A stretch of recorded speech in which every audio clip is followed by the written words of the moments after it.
What's good, everybody? It's Jack here with Mike.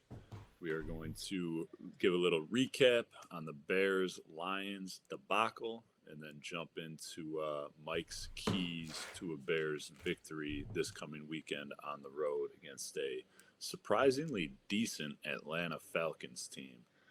First and foremost, about the Lions game, brutal loss. I know there's a lot of discussion, kind of like we mentioned last time, about how the draft situation sort of softens the blow, but it's losing to the Lions is terrible, especially when you're up two touchdowns the way that the Bears were, the way that everything sort of fell apart with that pick six. Don't want to go too deep dive recap wise, but we had a little bit of a back and forth last time in regards to one of my keys was that Justin Fields needs to get at least 200 yards throwing the ball. And we kind of had some back and forth about, they're putting up 30 points. Who cares how they get it done? We went, did that whole debate, if you will. And they put up 30 points again. The problem is that last drive, they got the ball. They're down one. Lions are forcing him to throw it. I think he finished the game with maybe 160-ish, 162, 63, something like that, passing yards. And if he gets 40 more yards, it's scramble here or there. That's field goal range, and that's a W. I do think that is sort of what the difference was. He's got to find ways to get it done with his arm. And until that happens, I think we're going to keep finding ourselves in these encouraged long term, but disappointed in the present situations. How'd you feel about the game, Mike? Yeah, it sucks. First first road win for that head coach ever. So that's Brutal. not a great sign. Uh, and yeah, I mean, it's not good. Like you said, the draft pick situation softens the blow, but you also don't want to turn into one of those franchises too. If this is a 1 year type thing where it softens the blow this year, but next year we have to compete, we have to win games like that, even if it doesn't mean we're totally competing for a title yet, or at least building something. Um, if that starts becoming your mindset every year, where the draft pick situation softens the blow, then you're just one of the worst teams in football, to be honest. So we'll let that be the case this year. Um, it does move them up, I think, to the sixth draft spot, which is great. Um, the one thing that about that does kind of suck that I did see was our first pick is sixth and our second pick is like 58 right now or something like that. And it's just another one of those things where we got Claypool and the guy plays three fucking snaps or whatever he plays, and we would have the 36th pick too. It's just one of those things. I don't know. We'll see. It's a process. Hate to lose to the Lions. Hate to lose to the Lions at home. Hate to lose to the Lions for their first road win in 2 years. Just hate it all. But offense did score 30 points. Our defense sucks. Uh, the offense gave away a bad pick six.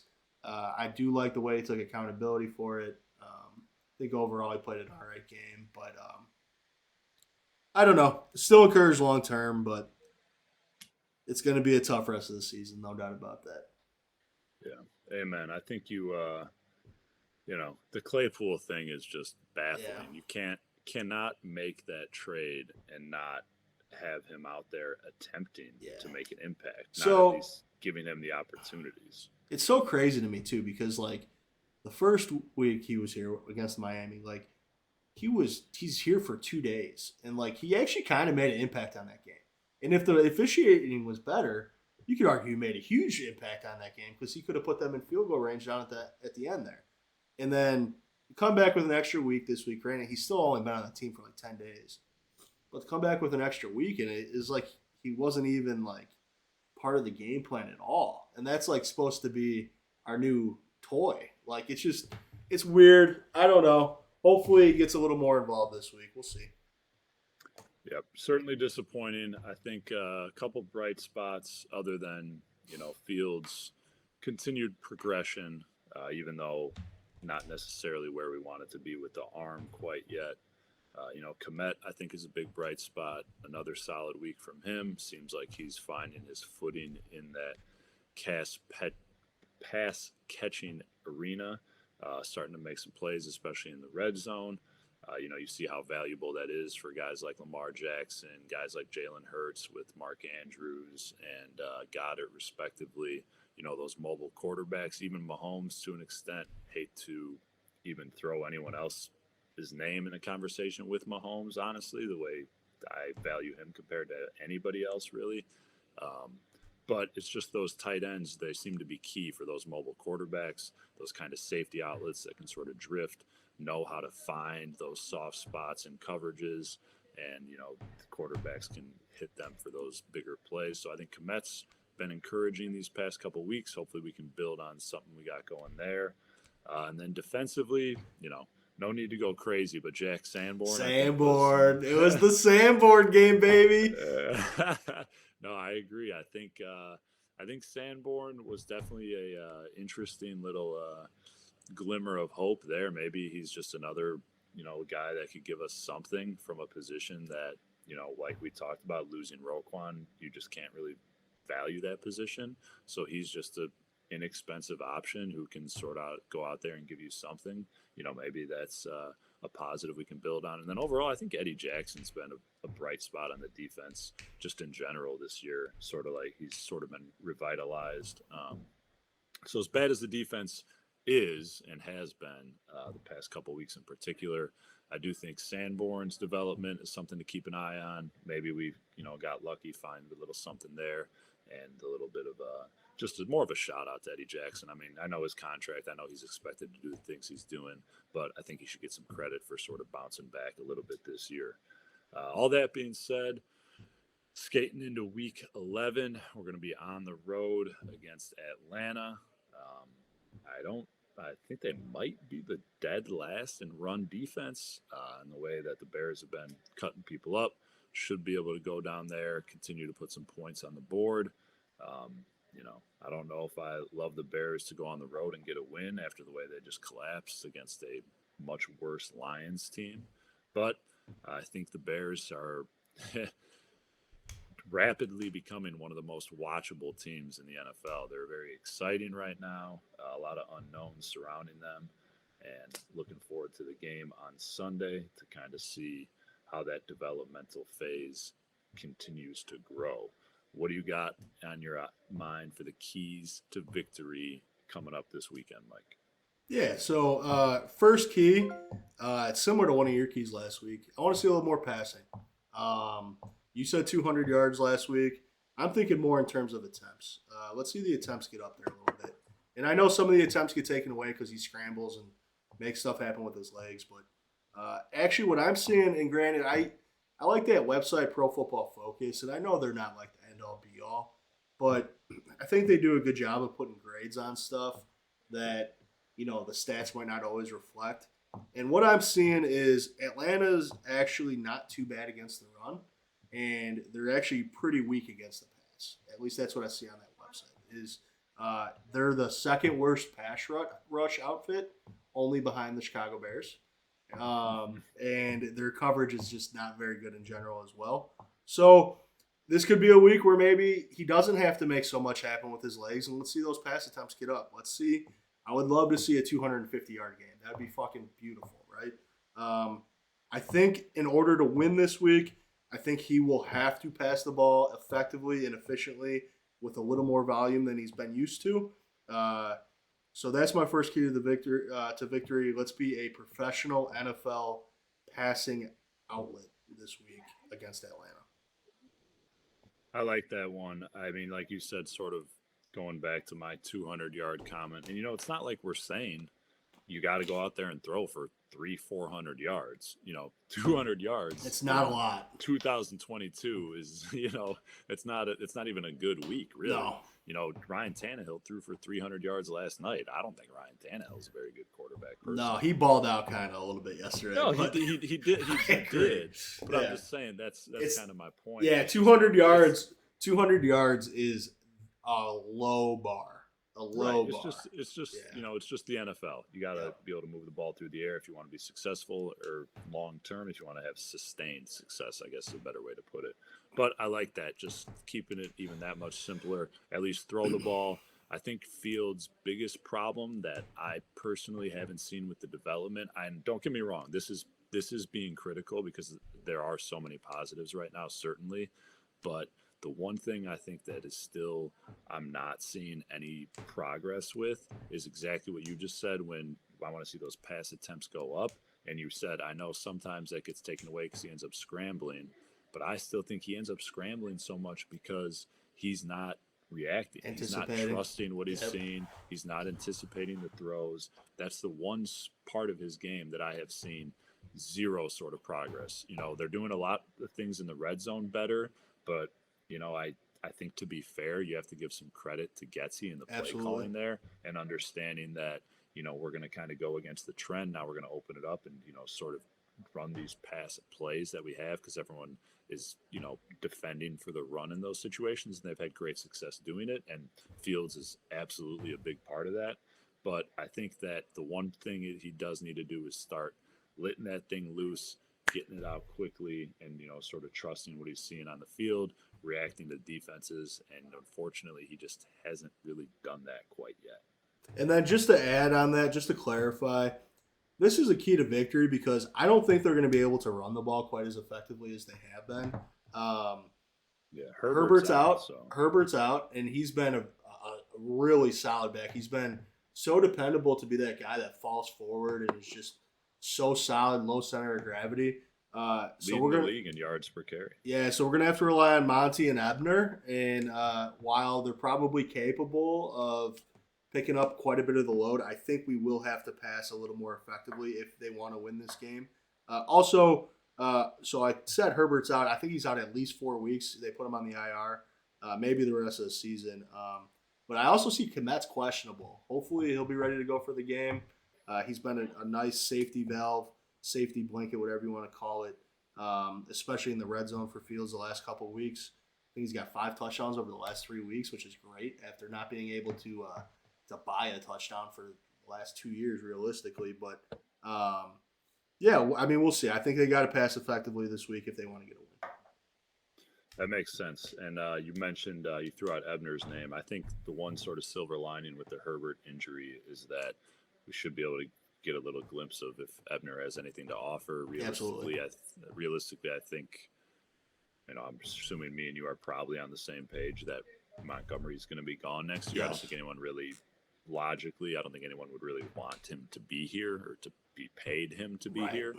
So it'd be nice to see kind of what Ebner can give you down the stretch as a rookie, and he's probably going to be a vital piece next year. Potentially as that. See if he can be a true two behind Herbert. Yeah, absolutely. Yeah. I mean, just real quick on Monty. He's been awesome as a Bear. He's been a guy that you could rely on every week. Is like bringing his full effort. It always seems like he runs hard, but I don't want to pay him. I don't think he's that kind of back that you pay. And then also in the modern day NFL, I just don't think you're, especially when you're in a rebuild, I don't think you're giving money to a back realistically. But we know we got something in Herbert as long as he's healthy. Let's see what we got in Ebner, and then take a running back in the 5th round next year, 6th round, and he'll probably be a very serviceable option. The thing about running back in my head is when you're growing up, the most athletic kid on the team is going to be running back, and then at the high school level, a lot of times the most athletic kid on the team is the running back, and then it's just one of those positions where it's so freaking deep across the board that you could get a good guy and late in the draft. And then you got Herbert, whatever we got in Ebner, we'll see. You got Herbert, Ebner, and then a Rook. And then that should be a very solid backfield. Best wishes to Monty. You've been a great Bear, but I don't want to pay the guy. Well said. All right, so key number 1, Fields drop back, let it rip a little more, try to get those passing attempts up. Yep. Even though we know that there's going to be some scramble situations, that's part of what makes Fields so promising. But let's trust what we see out there, get rid of it a few more times than we have been, and try to push that thing down the field. What do you got for key number 2? All right, key number 2, if we're going to try to get a win, our defense stinks. They're lousy. I like you said, I'm encouraged by what I see out of Jack Sanborn. I think last week he had like 11 or 12 tackles, 2 sacks. Should have had a pick that would have been at a crucial time. Got wiped out by a bullshit call. I mean, that kid played great. It looks like we maybe got something there, at least depth-wise. Who knows? But my key is our defense stinks, but let's give up 3, not 6 this week. Let's have some pride, in, especially in the red areas. Hold the Falcons, who are not world beaters by any means. Let's hold them to 3 and not 6. And I think if you do that, our offense has showed that they're capable of scoring 30 4 or 5 weeks in a row now. I don't see any reason why we can't get close to 30 again. Obviously 30 is still a big number, even though we've done it 4 or 5 weeks in a row now. Let's have our defense bend, not break. That's my key, because they're gonna bend. They're gonna bend.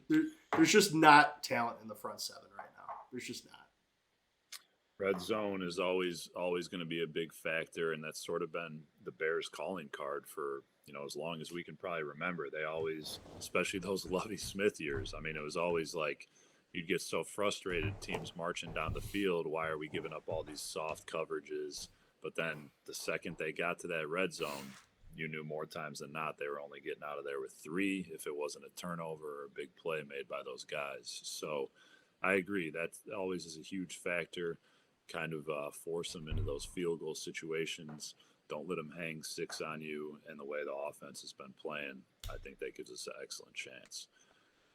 How do you feel about key number 3? What else do we need to get across the line? I think turnovers has been a key for every one of my videos, and once again, it's going to be a key. The way I'm going to phrase it this week is protect the football. Our defense, like I said, is not very good. There's not a lot of talent in the front 7. We have the worst pass rush in the NFL. I don't anticipate us creating a lot of takeaways. So let's protect the football when we have it. I wrote we can't give up the ball more than once. If it happens, a fumble, an interception, whatever it might be, hopefully it's not one that directly results in points. But let's protect the football. Let's be smart with the football. This is a game where, similar to last week, it ended up killing us, where you can't be up 2 touchdowns, give up a touchdown, and immediately give up a pick 6 or a fumble 6, whatever it might be, and immediately you go from dominating the game to tied up before you know it. It's just a game where, and it's going to be this way the rest of the season with this defense, is we're not going to be creating a lot of takeaways, so you got to protect the ball when you got it. That's key number 3. I think a win is very possible this week. I don't know if I take the Bears really against anybody the rest of the year. The defense is just so bad, but this is a winnable game. They're only 3-point dogs at Atlanta.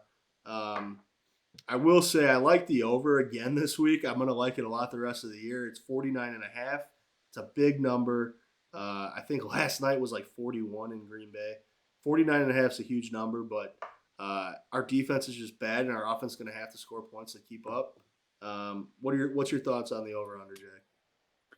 As bad as the defense has been, I think your point about protecting the ball rings true, because past 2 games we've lost by a combined 4 points, if I'm not mistaken. Yep. Field goal to Miami, 1 to Detroit, and against Miami you gave up a punt block for a touchdown, and against Detroit you had that despicable pick 6 that Fields, hopefully, like you said, he owned it. But that play can't happen. Can't happen. I mean, that's a play a high school quarterback probably doesn't even make, honestly. Yep. But that said, as bad as the defense has been, you take away those 2 plays, we should be winning those games. So protect the ball, I think, is very important. That's a good key for this one. As far as the over/under goes, yeah, it's great. Like I kind of mentioned, the Bears are rapidly becoming such a watchable team. Of course, Chicago is always going to be in tune. But I feel like it's, 2 or 3, maybe 3 weeks ago, they probably started adjusting it. But I mean, we were looking at like over-unders in the high 30s, Yep. low 40s at best. And now all of a sudden it's like Damn near 50. Bears and whoever, you might as well put 50 on there. Yep. So it's much more enjoyable to watch a product where the ball is getting up and down the field. For sure. All right, keys this week: pass the ball like a professional football team. The defense needs to bend and not break. Keep them to field goals, not touchdowns. And then lastly, protect the football. Let's give it at most, the ball away once. I think if you do those three things, I think there's a high likelihood for a victory against a Atlanta team that actually still has an outside shot at the playoffs. So let's see what this weekend has in store. Hopefully, the offense continues to look good. Hopefully, Sanborn has another good week. Hopefully, Jalen Johnson bounces back a little bit after a poor performance. And we're sitting here, if not with a win and some encouragement, at least some encouragement overall. It would be great. You got a score prediction? I think the Bears go and win this game. I'm going to go 31 to 23 is my prediction. All right.